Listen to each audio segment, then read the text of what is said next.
தங்க பிள்ளையே, இந்த வரம் தரும் வாராகி தாயானவள் உன்னை பார்க்க, உன்னிடம் தனிமையாக பேச இப்பொழுது வந்திருக்கிறேன். நான் உன் கண்ணில் பட்டால் தயவு செய்து இந்த பதிவினை முழுவதுமாக கேள். ஏனென்றால் உன் மனக்குறைகள் அனைத்தையும் இந்த தாய் விளக்கப் போகிறேன். மகிழ்ச்சியான வாழ்க்கையை உன் வாழ்க்கையில் வரவைப்பதற்காக இந்த வரம் தரும் வாராகி தாயானவள் வந்திருக்கிறேன். தயவு செய்து என் தங்க பிள்ளையே, சற்று நிமிடம் நான் சொல்லக்கூடிய விஷயத்தை கண்ணீர் வடிக்காமல் கேட்க வேண்டும். அப்படி நீ கண்ணீர் வடிக்காமல் கேட்டுவிட்டால் நீ என்ன வரம் தரும் வாராகி தாயிடம் என்ன வரத்தை கேட்டாலும் இந்த தாய் உனக்கு அள்ளி அள்ளி கொடுக்க 24 மணி நேரத்தில் கூட உன்னுடைய வேண்டுதலை நான் நடத்தி கொடுப்பேன். என்னை என் தங்க பிள்ளையே, கேட்க தயாராகிவிட்டாயா? இப்பொழுது நான் சொல்கிறேன் கேள். சில விஷயங்கள் உன் வாழ்க்கையில் உனக்கே தெரியாத துரோகங்கள் அதிகமாக நடக்கிறது.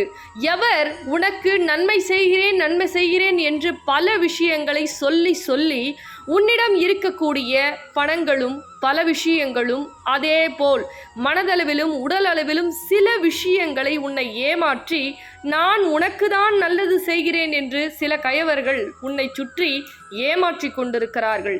ஆனால் என் தங்க பிள்ளை, இது தெரியாமல் நல்லது நடக்கிறது என்று நம்பி இன்று என் தங்க பிள்ளைக்கு நான் ஒரு சில உண்மைகளை சொல்லி புரிய வைத்து விட்டேன். ஆனால் என் தங்க பிள்ளையோ இது உண்மையா அல்லது பொய்யா என்றே இன்னும் நம்ப முடியாமல் ஒரு சில முடிவுகளை எடுக்காமல் இருக்கிறது. தங்க பிள்ளையே, என்னை நீ முழுமையாக நம்பியதால் தான் சில ஏமாற்றங்களும் சில துரோகங்களும் என்னுடைய தங்க பிள்ளை இன்னும் நீ ஏமாந்து கொண்டிருக்கிறாய் என்று பல நாட்களாக உனக்கு சொல்லி புரிய வைப்பதை முன்னிட்டு இப்பொழுதும் முரண்பாடாக சில விஷயங்கள் உன் வாழ்க்கையில் நடக்கிறது என்று வரக்கூடிய விஷயங்களையே கண்முன்னே இப்பொழுதே உனக்கு காட்டி கொடுத்து கொண்டிருக்கிறேன். ஆனாலும் ஒரு சில உண்மைகளை என் தங்க பிள்ளை பிடிவாதமாக ஏற்க மறுக்கிறது. ஆனால் என் தங்க பிள்ளையே, நான் சொல்வதை கேள். இவர்கள் உன்னை ஏமாற்றி கொண்டுதான் இருப்பார்கள், உன்னை கஷ்டப்படுத்தி கொண்டுதான் இருப்பார்கள். ஆனால் உன் அன்பு ஆனது குப்பையில் போடுவது போல தூக்கி போட்டு கொண்டுதான் இருப்பார்கள். ஆனால் நம்பி நீ ஏமாந்து கொண்டிருக்கிறாய். ஒவ்வொரு பொருட்களும், ஒவ்வொரு காசுகளும், ஒவ்வொரு செல்வங்களும் உன்னிடம் இருந்து பறிக்கப்பட்டு நிர்கதியாக நின்று கொண்டிருக்கிறாய் என்பதை நீ அறியாமலே ஒவ்வொரு விஷயத்தையும் அவர்கள் உன்னை பயன்படுத்தி கொண்டிருக்கிறார்கள். நான் சொல்வதை கேள். மென்மேலும் ஏமாறாதே. நிச்சயமாக உனக்கு என்ன விதைத்தார்களோ அதை கட்டாயமாக அறுவடை செய்தே ஆக வேண்டும். கொஞ்ச நாட்களுக்கு நான் சொல்வது போல் நீ கடைபிடிக்க வேண்டும். என்ன கடைபிடிக்க வேண்டும் என்று சொல்கிறேன், கவனமாக கேள் என் தங்க பிள்ளையே. மற்றவர்களுக்கு உதவி செய்வதை பிறகு பார்த்து கொள்ளலாம். உன்னுடைய நலனை கொண்டு உனக்குண்டான முதலில் எல்லா விஷயத்தையும் நீ சேகரிக்க வேண்டும். ஏனென்றால் கைக்கு மிஞ்சிய பிறகு தானம் செய்வது தவறல்ல. ஆனால் உன் கையிலே இல்லாத பொழுது தானம் செய்வது மிகப்பெரிய தவறு என்பதை மறந்து விடாதே.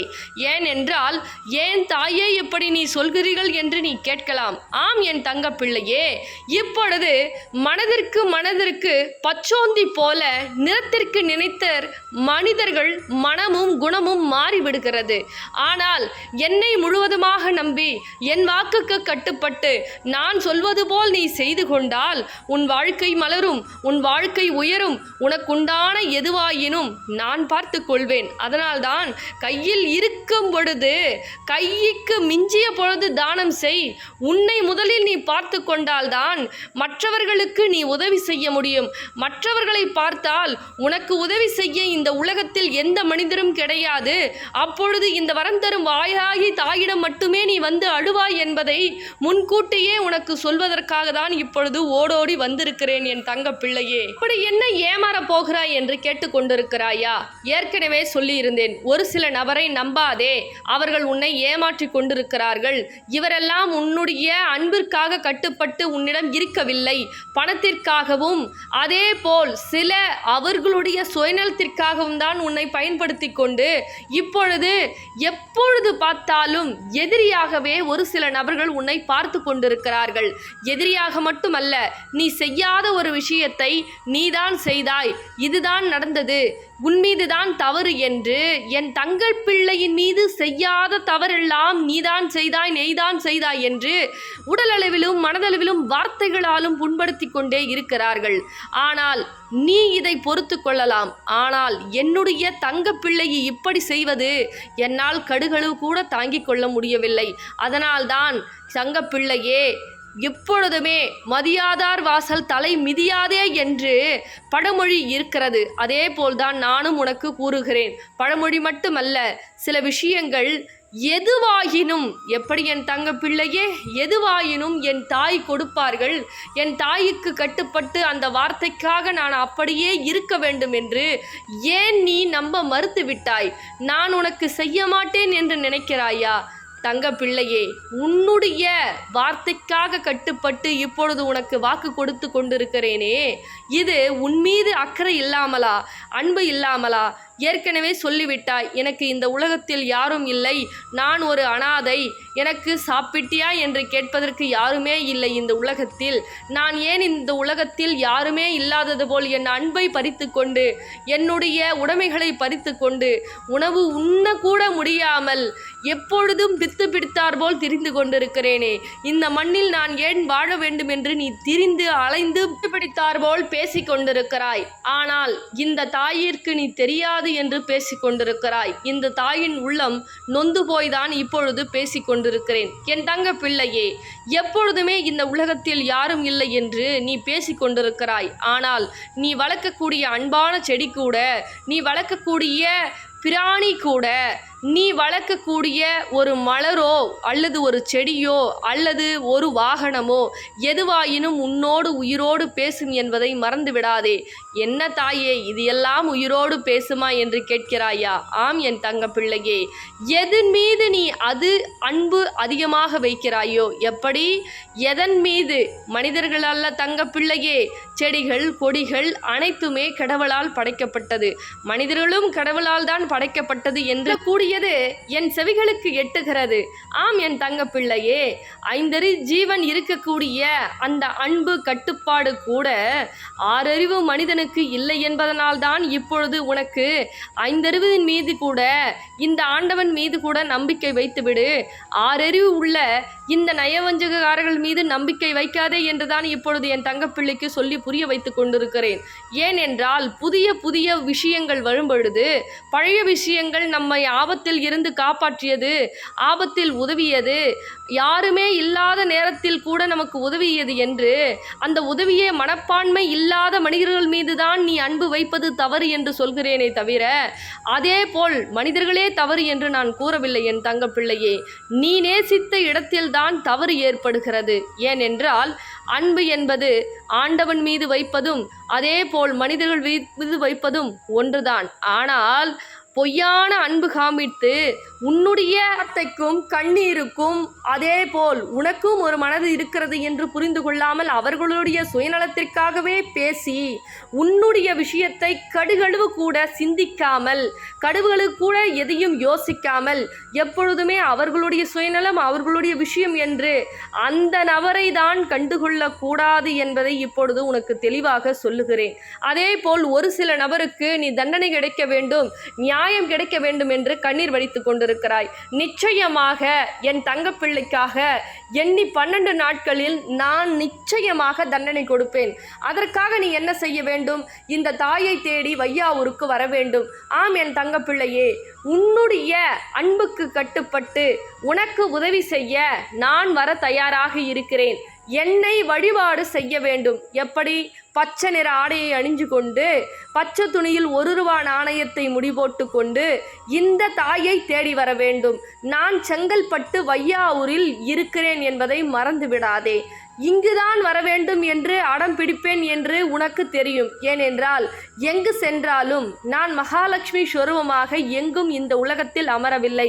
செங்கல்பட்டு வையாவூரில் மட்டுமே நான் வரம் தரும் வாராகியாக கேட்கக்கூடிய வரத்தை கொடுக்க என்னுடைய நாமம், என்னுடைய பெயரிலே நான் வரம் தரும் வாராகியாக அமர்ந்திருப்பதனால்தான் இந்த தாயை தேடி வா என்று நான் இப்பொழுது இந்த பதிவின் மூலமாக உனக்கு கூறிக்கொண்டிருக்கிறேன் என் தங்க பிள்ளையே. நான் என்னை தேடி வரும் பொழுது நான் சொல்வது போல பச்சை நிற ஆடையை அணிந்து கொண்டு உன் வேண்டுதலை பச்சை துணியில் 1 ரூபா நாணயத்தை முடிபோட்டு கொண்டு இந்த வரம் தரும் வாராகி வையாவூரில் சூலத்தில் நீ கட்டிய பிறகு என்னுடைய நாணயமோ அல்லது இந்த இடத்தில் இருந்து என்னுடைய புகைப்படமோ வாங்கி கொண்டு 12 நாட்கள் நீ வழிபாடு செய்தால் எப்பேற்பட்ட பிரச்சனையாக இருந்தாலும் சரி, எப்பேற்பட்ட தடைகளாக இருந்தாலும் சரி, எண்ணி 12 நாட்களில் உன் வாழ்க்கையில் நான் வந்து உனக்கு மாற்றத்தை கொடுத்து விடுவேன். ஆனால் அவநம்பிக்கை கொண்டு என்னுடைய சன்னதிக்கு வர முடியாது. ஏன் தெரியுமா? என் மீது முழு நம்பிக்கை கொண்டு வருபவர்களுக்கு எண்ணி 12 நாட்களில் நான் வேண்டுதல் நடத்தி கொடுக்கிறேன். அதனால் என்னை தேடி வரும் பொழுது நான் சொல்வது போல் நீ ஓடோடி வந்து என்னை தேடி வந்தால் நிச்சயமாக எண்ணி உனக்கு என்ன விஷயம் கேட்டாலும் எண்ணி 12 நாட்களில் நான் உனக்கு நடத்தி கொடுப்பேன். அதனால் என்னை தேடி ஒரு முறை ஓடி வா, பல மாற்றம் நான் நிச்சயமாக நிறுத்துவேன். நம்பிக்கை வர வேண்டும். என்னுடைய ஸ்தலத்தை நீ மிதிக்க வேண்டும். அப்பொழுது உனக்கு செய்வினை பிரச்சனையாக இருந்தாலும் சரி, உறவு பிரச்சனையாக இருந்தாலும் சரி, பணப்பிரச்சனை, கடன் பிரச்சனை எதுவாயினும் 12 நாட்களில் நான் உனக்கு நடத்தி கொடுக்கிறேன். அதனால் என் மீது நம்பிக்கை கொண்டு இப்பொழுதே இந்த பதிவினை பார்த்த பிறகு எழுந்து ஓடோடி வா என் தங்க பிள்ளையே. நான் உன்னுடைய உதவிகளை செய்ய நான் இங்கு காத்து கொண்டிருக்கிறேன். ஆனால் என் மீது நம்பிக்கை கொண்டு ஒரு முறை வா, நிச்சயமாக உனக்கு வெற்றி என் தங்க பிள்ளையே. தங்க பிள்ளைகளா, நம்ம வரம் தரும் வாராகி ஆலயத்திற்கு வரக்கூடிய தங்க பிள்ளைகள் அனைவருக்குமே வேண்டுதல் நடத்தி கொடுக்குறாங்க நம்ம அம்பாள். உங்களுக்கும் அது போல நடக்கணும் அப்படின்னா நீங்க செய்ய வேண்டிய ஒரே காரியம் பச்சை நிற ஆடை அணிஞ்சிக்கிட்டு பச்சை துணியில 1 ரூபாய் நாணயத்தை முடி போடணும். இது எப்படி போடணும் அப்படின்னா இங்க வந்து போடக்கூடாது, அதே போல போட்டு முடி போட்டு இல்லத்துல வைக்க கூடாது. வரம் தரும் வாராகி ஆலயத்துக்கு எப்போ நீங்க கிளம்ப போறீங்களோ அப்ப முடி போட்டு மஞ்சள் குங்குமம் வச்சு கற்பூர ஆரத்தியை எடுத்து நீங்க கட்டாயமா கோவிலுக்கு வரும்பொழுது தடை ஏற்படாது, கரெக்டா வருவீங்க. அதே போல இங்க சூழ வரம் தரும் வாராகி ஆலயம் சூழலும் இருக்கும். அதில் கட்டிட்டு வரம் தரும் வாராகி நாணயம் உங்க பிரச்சனையை சொல்லி அம்பாள் கிட்ட பாதத்துல அந்த நாணயத்தை வச்சு பூஜை போட்டு உங்களுடைய வேண்டுதலை சொல்லி நீங்க அந்த நாணயத்தை 12 நாட்கள் வழிபாடு செய்யணும். அப்படி வழிபாடு செய்யும் பொழுது பணப்பிரச்சனை, கடன் பிரச்சனை, செய்வின பிரச்சனை, உறவு பிரச்சனை எதுவாயினும் அம்பாள் 12 நாட்கள்ல உங்களுக்கு தீர்வு தராங்க. அதனால நம்பிக்கையோடு வாங்க, 12 நாட்கள்ல உங்களுக்கு வேண்டுதல் நடக்கும். சரிங்களா தங்க பிள்ளைகளா? இந்த பதிவு உங்களுக்கு பிடிச்சிருந்தா மற்ற தங்க பிள்ளைகளுக்கு ஷேர் பண்ணுங்க. ரொம்ப சந்தோஷம். தாம்பரத்துல இருந்து வரீங்க. என்ன அம்பாள் கிட்ட வேணுனீங்க? அம்பாள் கிட்ட ஒரு வேலை விஷயமா கேட்டிருந்தேன். வேலைக்காக கேட்டிருந்தீங்க. வேற ஒருத்தவங்க பிடிச்சவங்க பேசணுங்கிறதுக்காக. உங்க பிடிச்சவங்க பேசணுன்றதுக்காக. சரி, அம்பாள் என்ன செஞ்சாங்க? எத்தனை நாள்ல செஞ்சாங்க? எனக்கு